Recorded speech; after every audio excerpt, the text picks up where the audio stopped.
Monday morning, the town purchasing department hosted the bid opening for the Forbes estate. There were 4 bids in total, ranging from $13 million to $13.5 million. The 4 bids were from Continental Global, Charles River Realty Group, Pulte Homes, and Dr. Roberto Felice. The highest bid was from Continental Global for $13.5 million. Information regarding these bids can be found on the Department of Purchasing website. Monday night, the Finance Commission held a brief meeting to discuss a few agenda items. Fire Chief George Maurice appeared at the beginning of the meeting for a reserve fund transfer to repair the HVAC system at the Public Safety Building. The Central Facilities Group will be involved in? Oh, absolutely. I mean, they've already actually been in taking a look at the system, and we have brought an energy manager on board who's becoming familiar with it. So it'll be better managed in the future, but the system itself is not going to be lasting too long. The facilities group is going to be, if not directly responsible for, heavily involved in every building related capital project that we do going forward. Understand. Thank you. Okay, Alan, were you going to make a motion? So moved. Second? Anybody? Second. Okay, Bob, thank you. So this is for $11,739 for reserve fund transfer for the fire department. I'm sorry. Judy, you vote? Yes. Bob Donnelly. Yes. Kelly. Kelly? Yes. Thank you. Yes. Alan? Yes.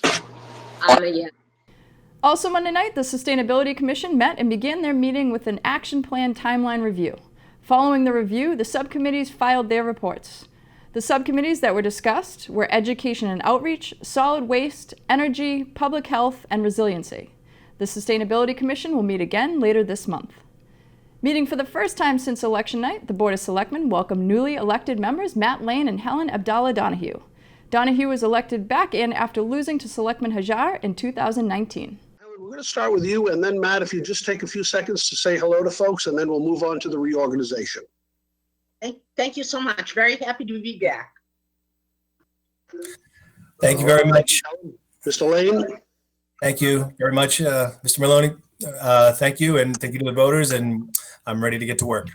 After the appointment of chairman, the board voted on Selectman Hajar's motion to create a vice chairman position. All right, so if that's the motion and it passes, I'll write something up, distribute it to the board, and we can make it official that everyone agrees. It's not very fancy language, but we'll just make sure everybody reviews it before we make it 100% formal or official. So on the motion, all in favor? Aye. Under new business, the Board of Selectmen had to decide on a suitable town meeting quorum requirement for this year's town meeting. After a heavy discussion with town moderator David Hearn, Selectman Hajar made a motion to lower the quorum requirement to 33%, which would make the minimum 42 people plus the moderator.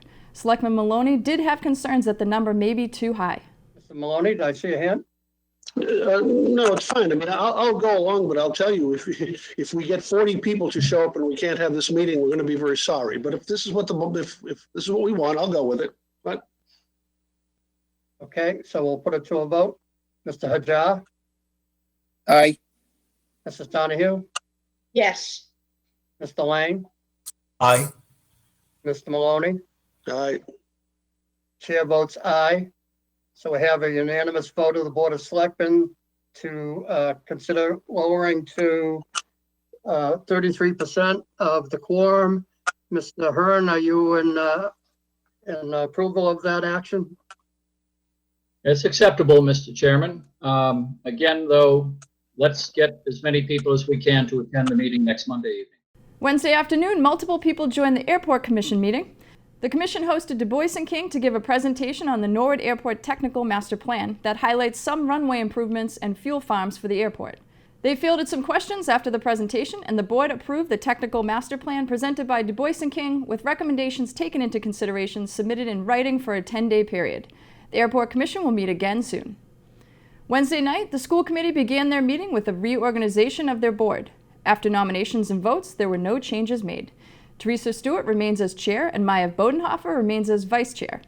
There were 2 appearances, first of which being high school principal Dr. Hugh Galligan, presenting his school improvement plan and the handbook changes.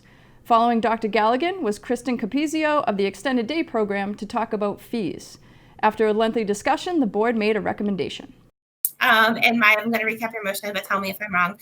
The motion was to increase to $5 an hour starting 7/1, and also approve the salary proposal that we saw in executive session. Is that correct? Yes. Okay. And Dave Catania, did you second that motion? I did. You did. Okay. So on that motion, all in favor? Aye. Aye. Okay. Opposed? Nay. Nay. Okay. So it passes 4-1. Following the approval, Dr. Thompson provided a strategic plan update and Ms. Sheridan spoke on the budget.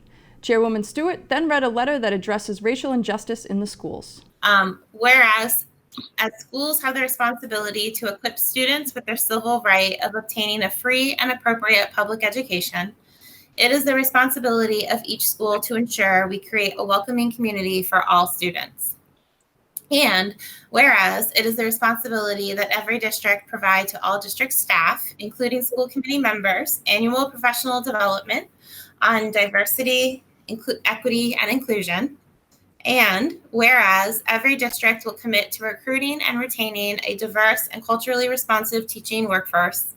And whereas every district will examine their policies for institutional and systemic racialized practices and implement change with sustainable policies that are evidence-based.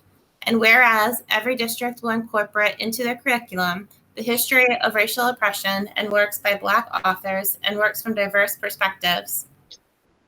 And whereas we as school district leaders can no longer remain silent to the issues of racism and hate that continue to plague our public and private institutions.